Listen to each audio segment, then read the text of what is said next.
செம்மையாக மழை வருது. நான் இங்கே இந்த மழையில் என்ன செய்கிறோன்னு பார்த்தீங்கன்னா, சுட சுட ஃபிங்கர் சிப்ஸ் செஞ்சுருக்குற பொட்டேட்டோ ஃபிங்கர் சிப்ஸு. பார்த்தீங்கன்னா மழைக்கு அதுக்குமா எதுனா சூடாக சாப்பிடணும்னு நினச்சா பார்த்தீங்கன்னா எப்படி இருக்குது, நல்லா கிறிஸ்பியாக இருக்குது.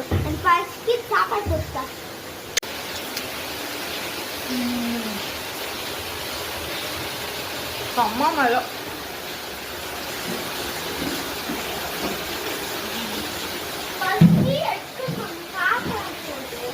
போடுறேன் எனக்கு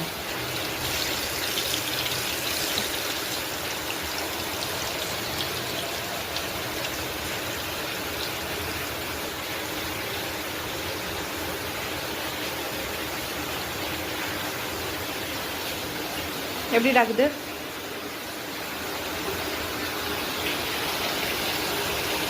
வாவ்.